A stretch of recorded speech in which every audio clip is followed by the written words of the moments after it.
পণ্ডিত তার মেয়েকে নৌকায় বসিয়ে বাড়ি নিয়ে যাচ্ছিলেন। মেয়েটি পানিতে হাত ডুবিয়ে খেলছিল। তখন পণ্ডিত সতর্ক করে দিলেন, এই নদীকে বাঘ নামের এক দুষ্ট আত্মা বাস করে। সে নদী দিয়ে যাওয়া মানুষদের মেরে ফেলে এবং তাদের রূপ নিয়ে তাদের বাড়িতে গিয়ে বাকিদেরও মেরে ফেলে। ঠিক সেই সময় একটা খুঁটির সঙ্গে ধাক্কা লেগে মেয়েটির একটু রক্ত পানিতে পড়ে যায়। এরপর একটি পাথরের মাঝে বৈঠা আটকে যায়, যেখানে বাঘ বন্দী ছিল। পণ্ডিত যখন বৈঠা এদিক সেদিক করে মুক্ত করতে থাকেন, তখনই বাঘ মেয়েটির রক্তের সাহায্যে মুক্ত হয়ে যায়। পেছনে ফিরে পণ্ডিত দেখলেন মেয়েটি একখানা মাছ হাতে ধরে আছে। তিনি বললেন, বেটি, তুমি এটা কি করছো? মাছটা পানিতে ফেলে দাও। কিন্তু তখনই তার চোখ পড়ে পানিতে ভেসে থাকা তার মেয়ের মৃতদেহের ওপর। পণ্ডিতের চোখে জল চলে আসে।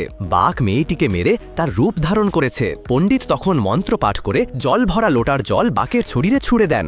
মন্ত্রের সাহায্যে তিনি বাঘের আত্মাকে লোটার ভেতরে বন্দী করেন। তারপর বলেন, তুই আমার মেয়েকে মেরে ফেলেছিস। যদি আমার স্ত্রী জানতে পারে তাহলে সেও মারা যাবে। তাই এখন থেকে তুই আমার মেয়ের রূপে আমার স্ত্রীর সামনে থাকবি।